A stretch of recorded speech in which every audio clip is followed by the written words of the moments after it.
आपको मालूम हो जाएगा कि किसको वोट पड़ेगा या नहीं पड़ेगा। कोई अगर कहता है कि हम हैदराबाद से लड़ेंगे, कोई अगर कहता है कि मजलिस के खिलाफ लड़ेंगे, अरे मैं तो तुमको दावत दे रहा हूं, आओ लड़ो मेरे खिलाफ। मैं तो तुमसे कह रहा हूं कि जहां कहीं भी मजलिस से मुकाबला करना है मुकाबला करो। मैं मुकाबला करने में जितना मुझे मजा आता है, बातचीत में मुझे मजा नहीं आता है। आओ मुकाबला करो, जमहूरियत है। मगर मुकाबले से पहले ये क्यों पुकार रहे हो मुकाबला करेंगे? आओ बाबू मुकाबला करो, हम बहुत सोच से मुकाबला करके आए। कौन रोक रहा आपको? अरे आओ मुकाबला करो हैदराबाद की पार्लियामेंट से। तुम हैदराबाद से लड़ो, मैं मेदक भी जाऊंगा, सिकंदराबाद भी जाऊंगा, औरंगाबाद भी जाऊंगा, किशनगंज भी जाऊंगा। अरे ये मेरी मर्जी है, मेरी जमात का फैसला होगा। मगर ये मत कहो जब मुकाबला होगा तो रोना नहीं। अरे ये क्या बात है? इसीलिए बड़ी बड़ी बातें करना ये इन लोगों को जेब नहीं देता। मुकाबला करेंगे, अरे कौन रोक रहा भाई मुकाबले से आपको? हम तो हमेशा बोलते हैं कि जमहूरियत की खूबसूरती है कि मुकाबला होना चाहिए। आप आइए, आपको लड़ना है लड़िए, हैदराबाद लड़िए, चंद्रायन गुट्टा लड़िए अकबर के खिलाफ। थोड़ी बहुत कोंचम पॉलिटिक्स हमको भी आती है, कोंचम ज्यादा नहीं आती, लिटिल आती है। कि सालार अपनी तकरीर में कहते थे कि हम हवाओं में सूंघ कर नहीं बोलते कि बारिश कब होने वाली है, हम हवाओं की से पहले इस बात को कह देते हैं कि बारिश कब हो रही है। सालार ये कहते थे कि हम राख में फूंक कर खाक अपने चेहरे पर नहीं उड़ाते, हम राख में फूंक कर खाक अपने चेहरे पर नहीं उड़ाते, जब हम राख में फूंकते तो उसमें चिंगारी पैदा करते। तो समझा करो आप नहीं समझना चाह रहे। अब जो देखो मुंह को आया बोलता हूं। दारुसलाम, अरे दारुसलाम तो छोड़ो प्यारे, तुम देखो अब क्या होता है। दारुसलाम वो करेंगे, अरे दारुसलाम हमने अपने खून पसीने से हासिल किया। दारुसलाम की एक एक इंच जमीन पर उन गरीब मुसलमानों के आंसू हैं। दारुसलाम की एक एक इंच जमीन पर हमारा पसीना है। दारुसलाम की एक एक ईंट हमारे ख्वाबों की ताबीर है। दारुसलाम हमारे इत्तेहाद की निशानी है। दारुसलाम हमारी सियासी ताकत का मरकज है। तुम सियासी ताकत के मरकज से टकराना चाहते टकरा लो। जो दीवारों से टकराता है उसका सर ही फुट जाता है। मैं तुमको रोक नहीं सकता, मगर अगर तुम ये समझ रहे हो कि तुम में दीवानगी है तो तुम हमारी दीवानगी को नहीं जानते। तुम हमारी दीवानगी को नहीं जानते। मेरे अजीज दोस्तों और बुजुर्गों, फिर तेलंगाना के 10 साल मनाए गए। मेरी तकरीर पर बहुत बड़े तबसरे किए जा रहे हैं। करिए तबसरा, मुझे क्या करना है? आप लोग टाइम पास करना चाह रहे करिए, मगर मेरा एक सवाल यह है कि तेलंगाना के 10 साल का जो सेलिब्रेशन मनाया जा रहा है उसमें आपने कहीं पर उर्दू में इश्तिहार देखा? देख लो आप जाके, उर्दू में इश्तिहार देखा आपने? मैं तो नहीं देखा। निजामाबाद के हमारे मजलिस के लोगों को फोन किया, मैंने कहा जनाब जरा इस निजामाबाद में जो इश्तिहारात 10 साल के सेलिब्रेशन के लगाए गए हैं जरा भिजाइए। एक भी उर्दू का लफ्ज नहीं। और तेलंगाना में उर्दू दूसरी सरकारी जबान है और उर्दू एकेडमी को 4 साल में 101 करोड़ रुपए दिए गए थे, जिसमें से उर्दू एकेडमी 101 करोड़ जो 4 साल में दिए गए थे उसमें से सिर्फ 37 करोड़ रुपए खर्चा किए। अब आप बताइए इसका जिम्मेदार मैं कैसे हूं? क्या हुकूमत इस पर कुछ तबसरा करेगी? अब हमारे मुखालिफिन बोलेंगे आप क्या करें, तो हम ये करें कि अकबरुद्दीन ओवैसी और अरकान असेंबली की नुमाइंदगी पर हमने तेलंगाना की गवर्नमेंट को मजबूर किया और 66 उर्दू ऑफिसर्स का तकर्रुर किया। डिफरेंट डिपार्टमेंट में, कलेक्ट्रेट में, मिनिस्टरों की पेशियों में ये मजलिस का कारनामा था। मगर अफसोस हुआ कि 10 साल का जश्न मनाया जा रहा है और एक भी उर्दू में कहीं इश्तिहार नहीं आता, सिर्फ तेलुगु में इश्तिहार नजर आते। यकीनन तेलुगु फर्स्ट लैंग्वेज है, मगर उर्दू सेकंड लैंग्वेज भी तो है। कहां गए वो लोग जो बोलते थे गंगा जमनी तहजीब है? कहां है मेरे भाई? उर्दू को नजरअंदाज करके रख दिया गया। 10 साल रियासत तेलंगाना के मनाए जा रहे हैं। विजारती अक़लियती बहबूद, मिनिस्ट्री ऑफ माइनॉरिटी वेलफेयर को 15,000 करोड़ रुपये बजट में दिए गए। उसमें से खर्चा कितने हुए? 9,000 करोड़। MIM पार्टी, भाइयों बहनों, गाड़ी का स्टीयरिंग इनके पास है, 4% हम खत्म कर देंगे। अरे भाई, मेरे हाथ में अगर गाड़ी का स्टीयरिंग है तो 20 जिले में एक मुसलमान SP क्यों है? ये जुबली हिल असेंबली कॉन्स्टिट्यूंसी है, बाजू आपके है ना। वहां पर नए पुलिस स्टेशन बनाए जा रहे थे, तो वहां की आवाम ने कहा कि ठीक है, पुलिस ने प्रपोजल दिया, मेरा भी नहीं था, कि एक टोली चौकी पुलिस स्टेशन बनाया जाएगा। तो वहां के MLA साहब को तकलीफ हो गई, बोले नहीं, टोली चौकी नाम कैसा? तो हमने कहा शेख पेट, तो बोले नहीं, टोली चौकी नहीं, शेख पेट भी नहीं, नया पुलिस स्टेशन फिल्म नगर। आखिर टोली चौकी से शेख पेट को वहां के MLA को इतनी नफरत, एलर्जी क्यों है? क्यों है आखिर? और वहां के लोगों को फिल्म नगर जाना पड़ेगा 5 किलोमीटर दूर। अजीब मामला है। मगर मैं फिरका परस्त हूं। टोली चौकी के नाम से नफरत, शेख के पेट से नफरत, और शेख के पेट में कुछ भी नहीं है, उन्हें शेख है खाली।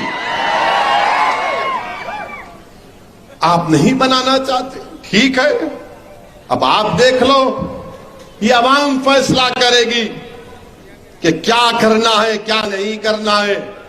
मगर हम तो तैयार हैं भाई। और मजलिस का जो दफ्तर है, जो लोग जिम्मेदार लोग ये बोल रहे कि मुसलमान का इनको वोट देता, मैं उनको दावत दे रहा हूं, आप कभी दारुसलाम को आओ। तेलंगाना की हुकूमत से मैं खास तौर से ये कहना चाहूंगा, ये धरनी बहुत बड़ा दर्द हो गया भाई। अब आप लोगों को नहीं मालूम धरनी से क्या फायदा हो रहा आपको, मगर धरनी में वो जो हिबा होता है ना, ओरल गिफ्ट, ओरल गिफ्ट जब करते धरनी में चढ़ता ही नहीं है। सुप्रीम कोर्ट के फैसले बता दिए, सुप्रीम कोर्ट का फैसला है ओरल गिफ्ट हो सकता मुसलमानों में, मगर धरनी में चढ़ता ही नहीं उन्हें। अरे काय का धरनी है भाई ये? और फिर धरनी के ताल्लुक से हम तो हुकूमत को बताना चाहेंगे, अगर एक पर्टिकुलर सर्वे नंबर रिकॉर्ड हो गया नोशनल खाता बोल के, और रिकॉर्डेड हो गया प्रोहिबिटेड प्रॉपर्टीज वेबसाइट में, तो सर्वे नंबर को बदल ही नहीं सकते। नफरत की फिजा को बढ़ा रहे हैं। अभी महाराष्ट्र कोल्हापुर में एक धरना हो गया, 30,000 RSS के लोग रोड पर निकल कर आ गए। और क्या निकल कर आए कि किसी ने टीपू सुल्तान की फोटो लेकर निकला, तो आप रोड पर निकल कर आ गए। मैं नरेंद्र मोदी देश के प्रधानमंत्री वजीर आजम से और बीजेपी RSS से पूछना चाहता हूं, जब आपने अनलॉफुल एक्टिविटीज प्रिवेंशन एक्ट में उसके फर्स्ट शेड्यूल में आपने 44 ऑर्गेनाइजेशन को कहा कि बैन है, तो आप एक लिस्ट बना दो कि नाम टीपू रखे तो बैन, औरंगजेब रखे तो बैन, बाबर रखे तो बैन, खिलजी रखे तो बैन, जहांगीर रखे तो बैन, बहादुर शाह जफर रखे तो बैन, शाहजहां रखे तो बैन, कुली कुतुब शाह रखे तो बैन। निकाल दो लिस्ट। ये नाम भी नहीं रख सकते आप, बोल दो। टीपू की फोटो लेकर गए तो उनका एक मिनिस्टर है महाराष्ट्र का, गार्डियन मिनिस्टर दीपक केसरकर उनका नाम है। उन्होंने बोले कि हम 21 लोगों को पकड़ लिए। फोटो रखना जुर्म है तो बताओ कौन सा सेक्शन है आईपीसी का।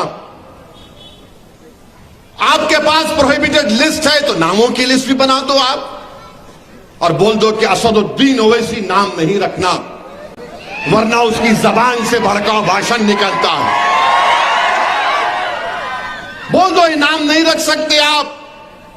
और अब ये बोल दो कि वो प्रोहिबिटेड नामों की लिस्ट में हम गोडसे का नाम नहीं रखेंगे क्योंकि हमारा प्यारा है, हम आपटे का नाम नहीं रखेंगे क्योंकि हमारा वो दिलबर है, मदन लाल पाहवा का नाम नहीं रखेंगे क्योंकि हमारा दूध पेड़ा है।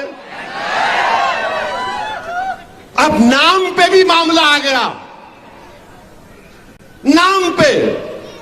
अरे वो टीपू की भी फोटो नहीं थी, वो किसी औलिया अल्लाह की फोटो थी। बच्चे जाकर समझाए पुलिस वालों को, मगर इन्होंने बोल दिया नहीं फोटो नहीं रखना।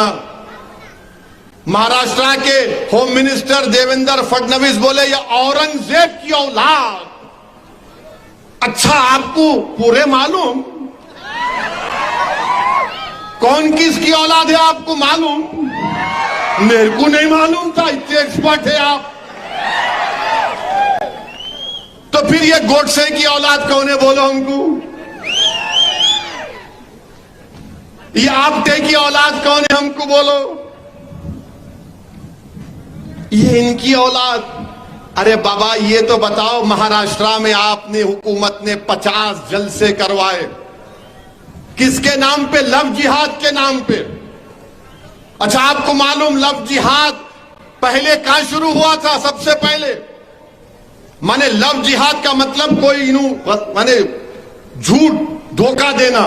अब मैं बताता हूं आपको, कल अगर कोई संघी आरएसएस या अंबेडकर का दुश्मन या मुसलमानों का दुश्मन या संविधान का दुश्मन लव जिहाद बोला तो बोलना रे चुप। अब सुनो, ये एक आदमी का नाम था आपटे, एक आदमी का नाम था मदन लाल पावा।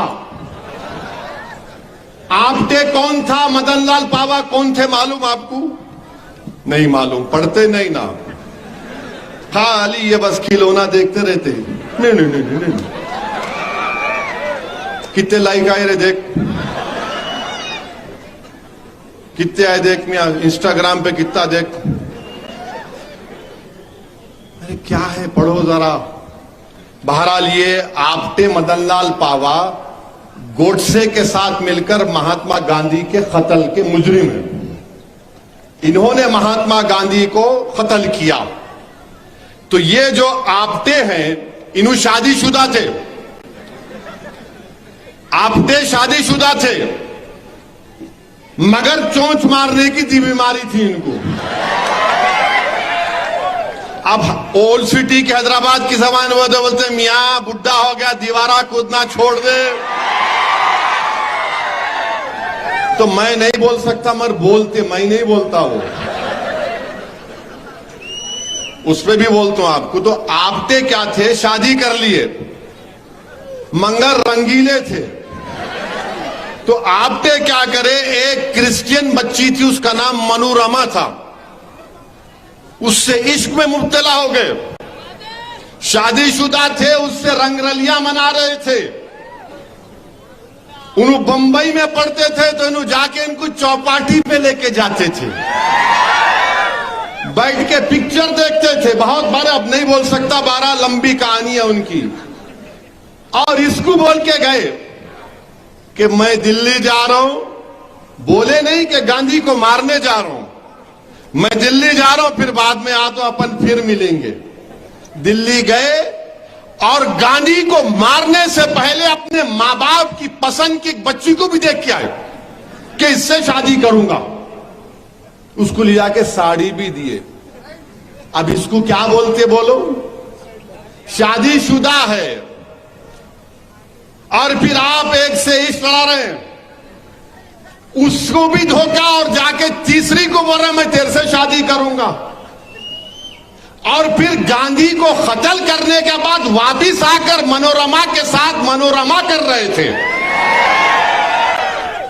तो जब उसको पुलिस जाकर बोली कि ये आपटे है, पापी है, ये गांधी का कातिल है, तो मनोरमा ने कहा, यकीन नहीं आया उसको।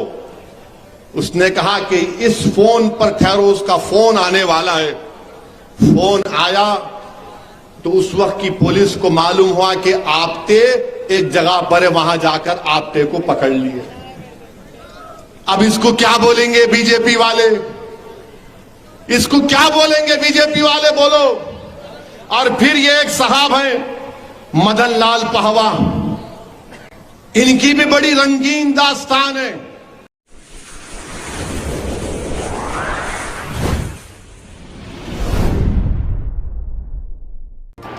AHA न्यूज़ को लाइक करें, शेयर करें और सब्सक्राइब करना ना भूलें।